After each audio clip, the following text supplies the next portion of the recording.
Hello बच्चों, let's read question. The question says the anion nitrate is converted into ammonium ion. The equivalent mass of nitrate ion in the reaction would be. इस question में बोला गया है कि anion nitrate को अगर ammonium ion में कन्वर्ट करते हैं तो नाइट्रेट आयन का इक्विवेलेंट मास क्या होगा। ठीक है, तो इस क्वेश्चन में हमारा की कंसेप्ट क्या हो जाएगा, equivalent mass of nitrate ion. Here the key concept of this question is equivalent mass of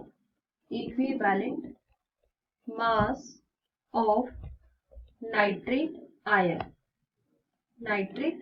ठीक है, तो यहाँ पे जो हमारा नाइट्रेट आयन है according to the question NO3 minus से किस में कन्वर्ट हो रहा है, अमोनियम आयन में NH4 पॉजिटिव। ठीक है, तो NO3 माइनस में अगर हम ऑक्सीडेशन स्टेट देखें तो नाइट्रोजन की ऑक्सीडेशन स्टेट क्या होगी, X सपोज करेंगे और ऑक्सीजन के ऊपर -2 का चार्ज होता है और यहाँ पे 3 मॉलिक्यूल्स दिए हुए हैं तो हम 3 से मल्टीप्लाई करेंगे इक्वल्स टू NO3 के ऊपर नेगेटिव साइन दिया है तो यहाँ पे हमारा क्या आ जाएगा -1। ठीक है, तो X प्लस ये हो जाएगा हमारा X -6, 3 इंटू 2 तो ये हो जाएगा हमारा X -6 इक्वल्स टू -1 तो X की वैल्यू हमारी क्या आ गई यहाँ पे +5। ठीक है, अब हम देखते हैं NH4 पॉजिटिव की केस में नाइट्रोजन का ऑक्सीडेशन स्टेट क्या होगा, तो हम X सपोज कर लेते हैं नाइट्रोजन का, हाइड्रोजन के ऊपर +1 का चार्ज होता है और 4 मॉलिक्यूल्स हैं तो 4 से मल्टीप्लाई करेंगे इक्वल्स टू पॉजिटिव चार्ज है तो ये आ जाएगा हमारा +1। ठीक है, तो X इज इक्वल्स टू क्या होगा 4 -1 तो ये आ जाएगा हमारा X इज इक्वल्स टू -3। ठीक है, तो यहाँ पे -3 आया हमारा, this one X is equals to -3 तो यहाँ पे हम लिख लेते हैं कि +5 से NH4 पॉजिटिव -3 ऑक्सीडेशन स्टेट में चेंज हुआ।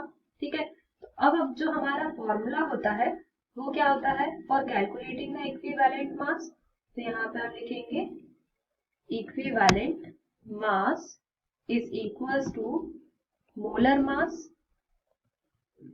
मास अपॉन n फैक्टर। ठीक है, दैट इज वैलेंसी फैक्टर, तो हम यहाँ पे लिख सकते हैं NF is equals to valency factor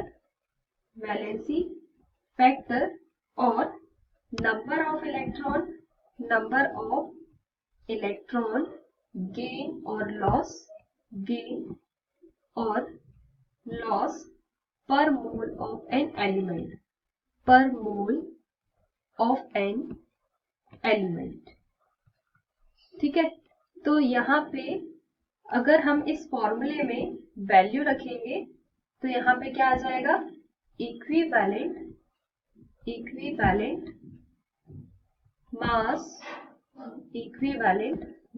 of NO3 minus is equals to NO3 minus का मोलर मास क्या होता है, यहाँ पे हम लिखेंगे molar mass of nitrate ion NO3 is equals to 62। ठीक है, तो यहाँ पे हम इसमें लिखेंगे 62 molar mass of nitrate ion, molar mass ये आ गया हमारा 62, एन फैक्टर क्या है, नंबर ऑफ इलेक्ट्रॉन गेन और लॉस पर मोल ऑफ एन एलिमेंट। तो हम यहाँ देख सकते हैं +5 से +-3 में चेंज हुआ तो यहाँ पे कितने का चेंज आया, NF कितना आया इसका 8 आया। ठीक है, 8 इलेक्ट्रॉन का चेंज आया तो हम यहाँ पे कर लेंगे 8, 62 डिवाइडेड बाय 8 तो ये आ जाएगा हमारा 7.75 ग्राम। ठीक है, तो इक्विवेलेंट मास क्या आया नाइट्रेट आयन का, option number B 7.75, answer option number B is correct 7.75 gram. So hope you understood it well. Best of luck.